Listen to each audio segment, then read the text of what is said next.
হাদিসের মধ্যে আসছে সকালবেলা যে সমস্ত ফেরেশতারা আসেন এরা সারা রাত বান্দার আমলনামার সারা রাতের হিসাবটা সকালবেলা আল্লাহ রাব্বুল আলামিনের কাছে বান্দার আমলের হিসাবটা রাতের ফেরেশতারা সকালবেলা আল্লাহ তাআলার কাছে বান্দার রাতের আমলের হিসাব নিয়ে যান। সুবহানাল্লাহ। আবার সারা দিনের সকালবেলার কিছু ফেরেশতা আসমান থেকে আসে, ওই সমস্ত ফেরেশতারা সারাদিন দুনিয়ার মধ্যে জমিনের মধ্যে সফর করেন, সফর শেষ করে রাতে সন্ধ্যায় সারাদিনের আমলগুলো আল্লাহ তাআলার কাছে পৌঁছায়। আবার নতুন করে রাতের ফেরেশতারা জমিনের মধ্যে আসে, দৈনিক হিসাব হয়, সাপ্তাহিক হিসাব হয়। আল্লাহর হাবিব সাল্লাল্লাহু আলাইহি সাল্লামকে আয়েশা রাদিয়াল্লাহু তাআলা আনহা জিজ্ঞেস করলেন, ইয়া রাসূলুল্লাহ, আপনি প্রতি সপ্তাহের মধ্যে সোমবারে রোজা রাখেন, বৃহস্পতিবার রোজা রাখেন, কারণ কি? আল্লাহর হাবিব বললেন, বৃহস্পতিবারের রোজা এই জন্য রাখি, বৃহস্পতিবারে পুরো এক সপ্তাহের আমলের হিসাব আল্লাহ তাআলার কাছে পৌঁছে। সুবহানাল্লাহ। বান্দার আমলের হিসাব হয়, মুহাসাবা হয়, কারণ এই দুনিয়াটা হলো অস্থায়ী, দুনিয়াটা থাকার জায়গা না, দুনিয়াটা অস্থায়ী জায়গা, এখানে কেউ থাকতে পারবে না, বরং এখানে থেকে আখিরাতের সামানকে তৈরি করতে হবে। বান্দার পুরো আমলের মুহাসাবা হয়, বান্দার পুরো আমলের হিসাব হয়। এজন্য আল্লাহ রাব্বুল আলামিন বাৎসরিক একটা হিসাব নেন শাবান মাসে, বান্দার পুরো বাৎসরিক হিসাব আল্লাহ রাব্বুল আলামিন গ্রহণ করেন। সুবহানাল্লাহ। তাহলে শাবান মাসের 7টি আমলের মধ্য থেকে একটি আমল হলো রোজা রাখা। বেশি বেশি কি রাখা? রোজা রাখা। আমরা এখন থেকে শুরু করব, আজকে থেকেই শুরু করব, বেশি বেশি আমরা রোজা রাখবো, সিয়াম পালন করবো ইনশাআল্লাহ। 2 নম্বর আমল হলো বেশি বেশি কিয়াম করা, নামাজ পড়া, সালাত আদায় করা। মেরাজ রজনীতে আল্লাহর হাবিব সাল্লাল্লাহু আলাইহি ওয়াসাল্লামের সাল্লামকে আল্লাহ রাব্বুল আলামিন বিশেষ একটি ইবাদত দিয়েছিলেন। মেরাজের রজনীতে আল্লাহর হাবিব সাল্লাল্লাহু আলাইহি ওয়াসাল্লামকে সেই ইবাদতটা হলো কি? নামাজ। সেই ইবাদতটা হলো সালাত। 5 ওয়াক্ত নামাজ জামাতে আদায় করব। ভোর রাতে উঠে আমরা তাহাজ্জুদের নামাজ পড়ব, জিকির আজকার করব, তিলাওয়াত করব, কারণ এই শাবান মাসে বান্দার আমল আল্লাহ রাব্বুল আলামিনের কাছে পৌঁছে।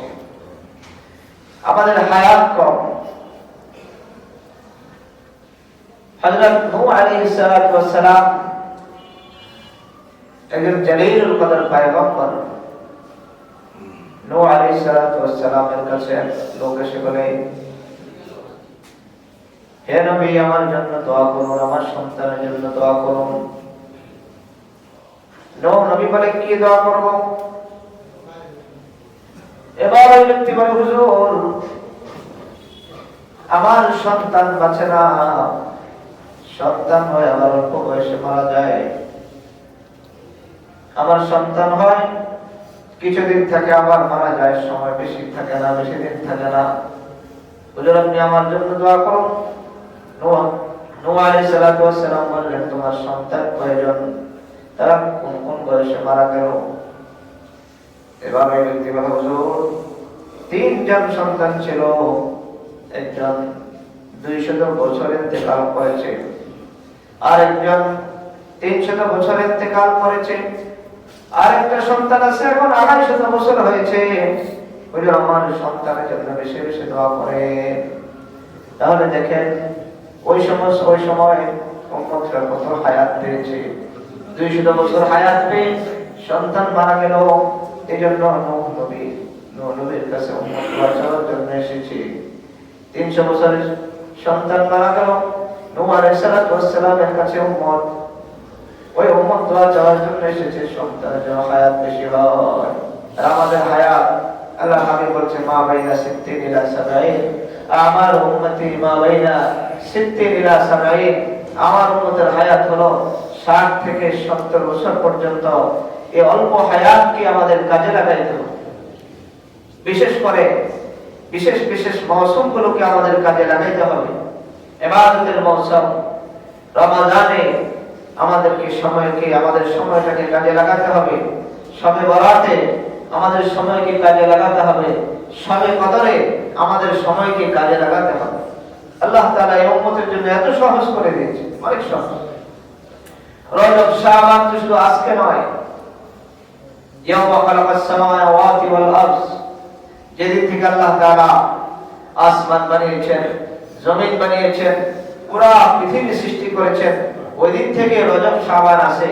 কিন্তু আল্লাহ রাব্বুল আলামিন আমাদের এই উম্মতকে ছাড়া, আল্লাহ হাবিব সাল্লাল্লাহু আলাইহি সাল্লামের আখেরি উম্মত ছাড়া কোন উম্মতকে আল্লাহ রাব্বুল আলামিন দোয়া শেখান নাই, আল্লাহুম্মা বারিক লানা ফি রজব ওয়া শাবান ওয়া বাল্লিগনা রমাদান।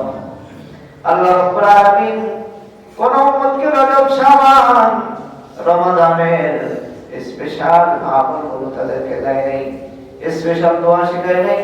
আল্লাহ রাব্বুল আলামিন রজব শাবান যেদিন থেকে পৃথিবী সৃষ্টি ওই দিন থেকে আসে, কিন্তু রজব শাবান রমাদানের গুরুত্ব একমাত্র উম্মতকে আল্লাহ দান করলেন। সুবহানাল্লাহ। আল্লাহ তাআলা উম্মতকে শবে বরাত দিয়েছেন, এই উম্মতকে শবে বরাত দিয়েছে, উম্মতকে রমাদান দিয়েছেন। আল্লাহ রাব্বুল আলামিন অন্য কোন উম্মতকে শবে কদরও দেন নাই, শবে বরাতও দেন নাই, দোয়াও শেখান নাই। কারণ হলো এই উম্মতের কদর আল্লাহ রাব্বুল আলামিনের কাছে একটু বেশি। দুই নম্বর হলো এই উম্মতের হায়াত হলো অনেক কম। হায়াত হলো কি? অনেক কম। অল্প হায়াতে যেন বেশি আমল করতে পারে, বেশি আমল কি করতে পারে। যেমন রমজানে একটা ফরজের আমলের সওয়াব আল্লাহ তাআলা 70 গুণ বেশি দিবেন। সুবহানাল্লাহ। এক ওয়াক্ত ফরজ নামাজ পড়লে 70 ওয়াক্ত ফরজ নামাজের সওয়াব। এক মাস যদি ফরজ নামাজ পড়ে, কত মাস? 70 মাস।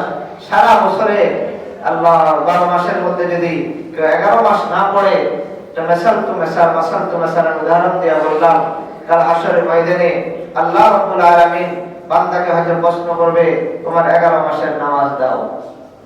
যদি একান্ত নাও দিতে পারে, তাওবার ইস্তেগফার থাকে, রমাদান শাবানের এই সমস্ত আমলগুলো যদি বেশি বেশি করে, 5 ওয়াক্ত নামাজ যদি ঠিকঠাক মতো আদায় করে, হয়তো বান্দা আল্লাহ তাআলার ইশক মারিফতের দরিয়ার মধ্যে ডুব দিবে, বলবে আল্লাহ রমাদানে তো ঠিকমতো আদায় করলাম, তো এক মাসের সওয়াব তো 70 মাস, 11 মাস বাদ দিলে তো আমার 59 মাস আরো রয়ে যায়। বলেন সুবহানাল্লাহ। আল্লাহ তাআলা উম্মতকে এত ভালোবাসেন, অনেক সুযোগ সুবিধা করে। এজন্য আমরা এই শাবানে 2 নম্বর আমল করব কোরআনে কারীম, 2 নম্বর আমল করব আমরা নামাজ পড়ব। কি পড়ব? নামাজ। জামাতের সহিত 5 ওয়াক্ত নামাজ আদায় করার চেষ্টা করব। নফল নামাজ, ইশরাক আওয়াবিল চার এবং তাহাজ্জুদের নামাজ পড়ার জন্য চেষ্টা করব ইনশাআল্লাহ। 3 নম্বর আমল হলো কোরআনে কারীম তেলাওয়াত করব। قال رسول الله صلى الله عليه وسلم من قرأ القرآن وعمل بما فيه ألبس والده يوم القيامة تاجا ضوءه أحسن من ضوء الشمس في بيوت الدنيا لو كانت فيكم فما ظنكم بالذي عمل بهذا الله. قال رسول الله صلى الله عليه وسلم من قرأ القرآن وعمل بمن قرأ القرآن فاستظهره فأحل حلاله وحرم حرامه أدخله الله الجنة وشفعه في 10 من أهل بيته كلهم قد وجبت له النار. فضائل عالم محافظ الفضيلة الجد حديث الشرط جگہ قرآن شبد واسع قرآن من تلاوت قرآن پڑھ قرآن من کی قرآن তিলাওয়াত করা। আল্লাহ রাব্বুল আলামিন সূরা বাকারার মধ্যে বলেন, রব্বানা ওয়াবা'স ফীহিম রাসূলান মিনহুম ইয়াতলু আলাইহিম আয়াতিক ওয়া ইউআল্লিমুহুমুল কিতাবা ওয়াল হিকমাতা ওয়া ইউযাক্কিহিম। ইব্রাহিম আলাইহিস সালাম দোয়া করলেন, আল্লাহ আমার বংশের মধ্যে একজনকে নবী বানান যার কাজ হবে 4টা। নম্বর হলো ইয়াতলু আলাইহিম আয়াতিক, কোরআনে কারীমের তিলাওয়াত করবে, আপনার আয়াতের কি করবে? তিলাওয়াত করবে। এই তিলাওয়াত এটা উম্মতের একটা বহুত বড় জিম্মাদারি। উম্মতের উপরে কোরআনে কারীমের তিলাওয়াত করা কি বহুত বড় জিম্মাদারি। আজকে কোরআনে কারীমের তিলাওয়াত নাই।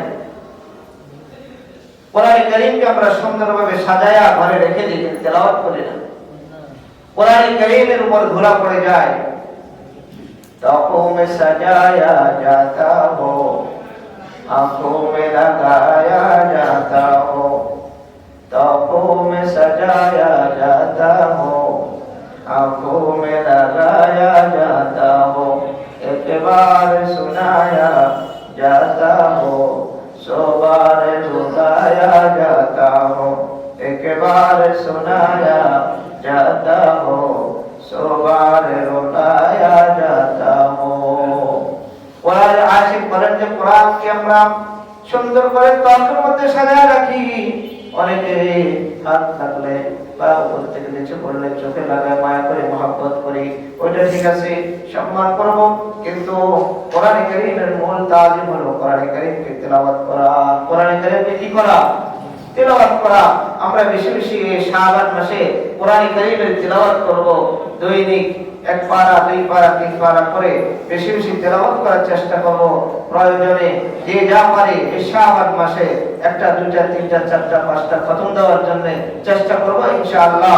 কোরআন কারীমের তেলাওয়াতের যদি শাবান মাসে বেশি বেশি তেলাওয়াত করি, তাহলে রমাদানে আরো বেশি বেশি তেলাওয়াত করার সুযোগ হবে। রমাদানে বেশি বেশি তেলাওয়াত করার জন্য মন চাইবে, আল্লাহ তাআলা কবুল করবেন, বলেন আমিন। 4 নম্বর আমল হলো ইস্তিগফার করব, তওবা করব, ইস্তিগফার করব। শাবান মাসে আমরা 4 নম্বর আমল করব, বেশি বেশি তওবা করব, ইস্তিগফার করব। ঘুমানোর সময় আমরা ইস্তিগফার করব, তওবা করব। ঘুম থেকে উঠেও আমরা কি করব? তওবা করব, ইস্তিগফার করব। যে যত বেশি তওবা করবে, ইস্তিগফার করব, আল্লাহ রাব্বুল আলামিন পিছিয়ে জিন্দেগীর সকল গুনাহ খাতাগুলো আল্লাহ তাআলা মাফ করে দেবেন। তওবা এমন একটা অপশন, মোবাইলের মধ্যে আপনার অনেকগুলো অপশন আছে, তার মধ্যে একটা অপশন হলো ডিলিট অপশন। আপনি যদি অনেকগুলো ভিডিও, ছবি অথবা বিভিন্ন যদি ফাইল থাকে, আপনি সব ফাইলগুলো ক্লিক করে যদি ডিলিট অপশন চাপ দেন, সবগুলো কি হয়ে যায়? মোবাইল থেকে চলে যায়। ঠিক তেমনি ভাবে আপনার জিন্দেগীর যত গুনাহ আছে, কবিরা সগীরা, জানা অজানা, ছোট বড় সব গুনাহ থেকে যদি আমরা তওবা করি খালিস নিয়তে, আল্লাহ রাব্বুল আলামিন বান্দার এই তওবা করে চোখের পানি ছেড়ে দিয়ে নাকের ডগায় আসার আগে আগে বান্দার চোখের পানি আল্লাহ রাব্বুল আলামিন বান্দার জিন্দেগীর সকল গুনাহ কথাগুলো কি করে দেন? মাফ করে দেন। আল্লাহ হাবিব সাল্লাল্লাহু আলাইহি ওয়াসাল্লাম বলেন, قال رسول الله صلى الله عليه وسلم يا ايها الناس توبوا الى الله فاني اتوب الى الله كل يوم 100 مرة। তোমরা আল্লাহ রাব্বুল আলামিনের কাছে তওবা করো, কারণ আমি প্রতিদিন আল্লাহ রাব্বুল আলামিনের নিকট দৈনিক 100 বার তওবা করি। কতবার? 100 বার। আমরা দৈনিক তওবা করব, সকালেও করব, বিকেলেও করব, রাতেও করব। ফাঁকে ফাঁকে কি করব? আমরা তওবা করব। গুনাহ হয়েছে, কি হয়েছে, আবার তওবা করব। আবার গুনাহ করে ফেলেছি, আবার তওবা করব।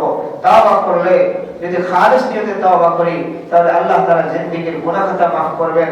তবে শর্ত হলো মনে নিয়ত থাকতে হবে যে আল্লাহ আমি আর জীবনে করব না। জীবনে কি মনে মনে যদি নিয়ত থাকে যে আবার করব, তাহলে গুনাহ কি হবে না? মাফ হবে না। কিতাবের মধ্যে 3টা শর্ত লিখছে। একটা হলো পিছিলা জিন্দেগীর গুনাহ খাতাগুলো ছেড়ে দিতে হবে। 2 নম্বর, গুনাহ খাতার জন্য নিজেকে শর্মিন্দা হইতে হবে। 3 নম্বর, এই গুনাহ খাতা আর করব না, ওয়াদা দিতে হবে আল্লাহ তাআলার কাছে। 3টা ওয়াদা যদি বান্দার কাছে থাকে, 3টা গুণ। 1 নম্বর হলো গুনাহ খাতার জন্য লজ্জিত হওয়া। 2 নম্বর হলো এই গুনাহ খাতা ছেড়ে দেওয়া। 3 নম্বর হলো আর করব না ওয়াদা দেওয়া। এই 3টা জিনিসের সমষ্টির নাম হলো কি? তওবা। পুরা তওবা। আস্তাগফিরুল্লাহাল্লাযী লা ইলাহা ইল্লা হুয়াল হাইয়ুল কাইয়্যুম ওয়া আতুবু ইলাইহি। আস্তাগফিরুল্লাহাল্লাযী লা ইলাহা ইল্লা হুয়াল হাইয়ুল কাইয়্যুম ওয়া আতুবু ইলাইহি। তিরমিজি শরীফের হাদিস। সকালে 3 বার যদি কেউ পড়ে তওবা, বিকালে 3 বার যদি সন্ধ্যায় পড়ে, সারা দিন সারা রাতে আল্লাহ তাআলা তার জিন্দেগীর সকল গুনাহ খাতাগুলো মাফ করবেন। ওই দিনের রাতে যদি ব্যক্তি মারা যায়, আল্লাহ তাআলা তাকে বিনাশের জান্নাত দান করবে। সুবহানাল্লাহ। আল্লাহ তাআলা এই উম্মতকে অনেক সহজ করে দিয়েছে, অনেক সহজ। আমাদের জান্নাতে যাওয়া অনেক সহজ করে দিয়েছে আল্লাহ তাআলা। আমরা তাহলে 4 নম্বর শাবান মাসে আমল করব, বেশি বেশি কি করব? তওবা করব, ইস্তিগফার করব। আর 5 নম্বর আমল হলো আমরা নিজের ব্যবসা বাণিজ্য, নিজের সকল কাজগুলোকে আমরা গুছিয়ে ফেলবো, রমাদানের জন্য প্রস্তুতি নেব। একজন বিশিষ্ট তাবেঈর নাম হলো মুআল্লা ইবনে ইয়াজিদ। মুআল্লা তিনি বলেন, যে সমস্ত তাবেঈনরা সাহাবায়ে কেরামদের সান্নিধ্য পেয়েছেন, ওই সমস্ত তাবেঈরা 6 মাস আগ থেকে মাহে রমাদানের প্রস্তুতি নিতে বলেন। সুবহানাল্লাহ, 6 মাস আগে মাহে রমাদান আসছে। তাহলে আমাদের কতদিন আগে প্রস্তুতি নিতে হবে? নিজের ব্যবসা বাণিজ্য, নিজের পেরেশানি সব কিছুকে আস্তে আস্তে গুছিয়ে ফেলতে হবে। সব কিছু থেকে রমাদানের জন্য ফারিগ হতে হবে। এই জন্য আমাদের আকাবিররা দরসে নিজামির একটা পড়াশোনার কওমি মাদ্রাসা দরসে নিজামির ক্লাসের একটা টাইম তারা বন্টন করে দিয়েছেন। সেটা হলো শাবান থেকে কি শাওয়াল থেকে শাবান, শাওয়াল থেকে শাবান। শাবান এসেছে, ক্লাস বন্ধ। শাবানে পরীক্ষা হয়, শাবানের 10 তারিখের মধ্যে পরীক্ষা শেষ। এরপরে 20 দিন আছে, প্রস্তুতি নিতে পারবে। মাহে রমজান পুরোটা ইবাদতের মৌসুম, তিলাওয়াতের মৌসুম। শাবান মাস ইবাদতের মৌসুম, তিলাওয়াতের মৌসুম। এজন্য আমরা আমাদের যে ক্লাস যে রুটিন আছে আমরাও করতে পারি শাওয়াল থেকে শাবান। এখন তো স্কুল কলেজ ভার্সিটি জানুয়ারি থেকে কি জানুয়ারি। তো যে সমস্ত মাদ্রাসা শাবান থেকে শাওয়াল, ওনারা আবার কিছু ছাত্র কম পায়। যেমন নুরানি হেফজখানার ছাত্রগুলো তো স্কুল থেকে সাধারণত ডিসেম্বরে বের হয়। জানুয়ারিতে তো আমাদের ভর্তি সিস্টেম নাই, ভর্তি সিস্টেম হলো রমজানের পরে শাওয়াল। এজন্য আমাদের আকাবিররা কলম দ্বারা হচ্ছে বইয়া দিদা বইয়া, যারা জ্ঞানী, যারা বুদ্ধিজীবী, দুনিয়া ও আখিরাতের জ্ঞান যারা রাখে তারাই প্রকৃত বুদ্ধিজীবী। তারা যে সিলেবাসের যে টাইমটা বন্টন করেছেন, যে টাইমটা নির্ধারণ করেছেন শাওয়াল মাস থেকে শাবান পর্যন্ত, এই টাইমটা আমি মনে করি সকল স্কুল ভার্সিটি সকল শিক্ষা ব্যবস্থার মধ্যে এই টাইমটা আমার মনে হয় সবচেয়ে উল্লেখযোগ্য।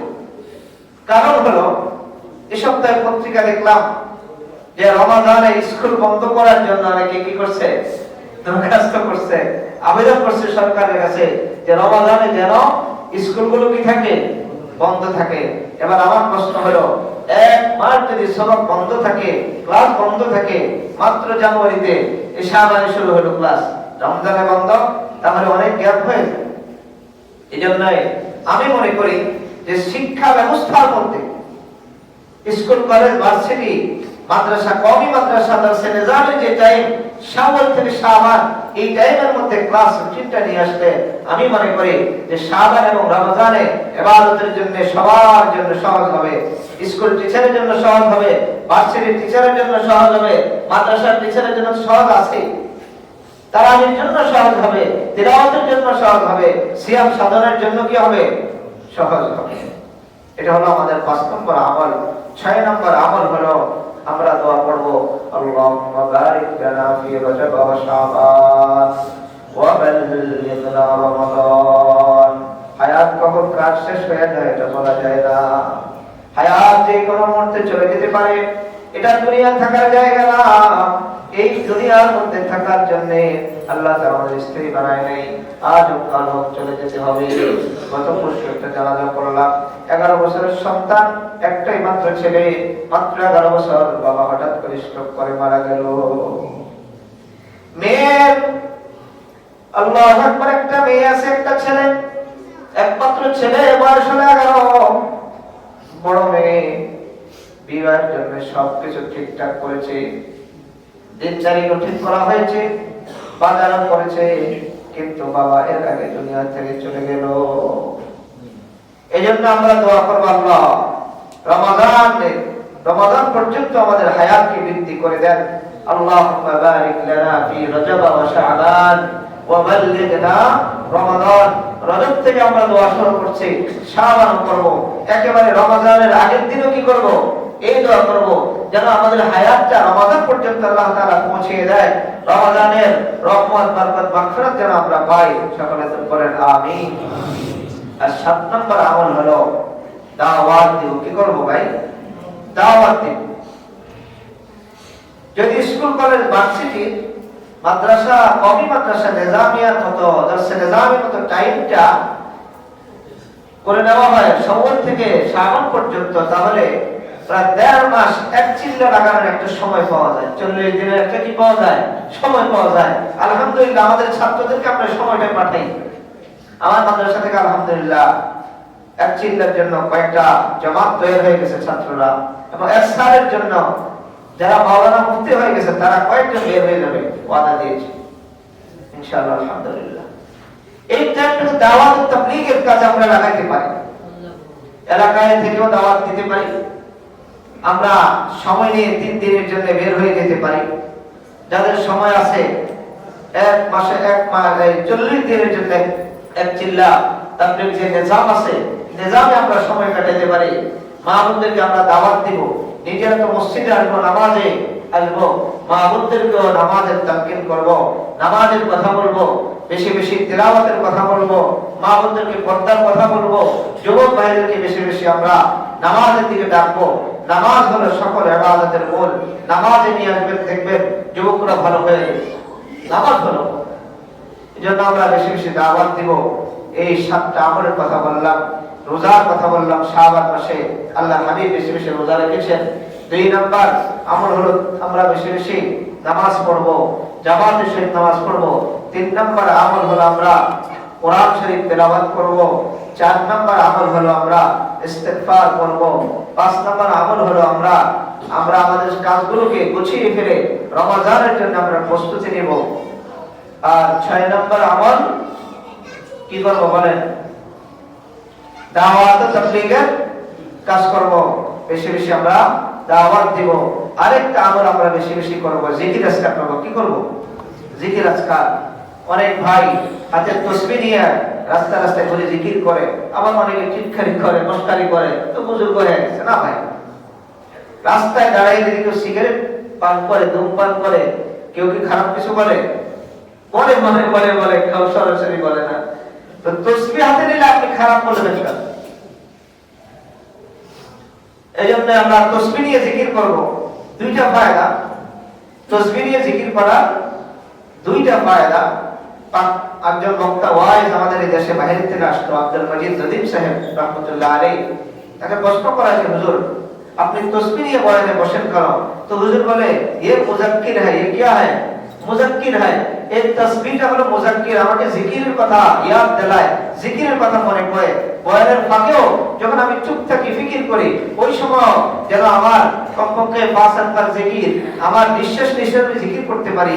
এই জিকিরের কথাটা আপনি স্মরণ করায় দেয়, দেখবেন তাসবিহ হাতে নিলে একটা ফায়দা হবে।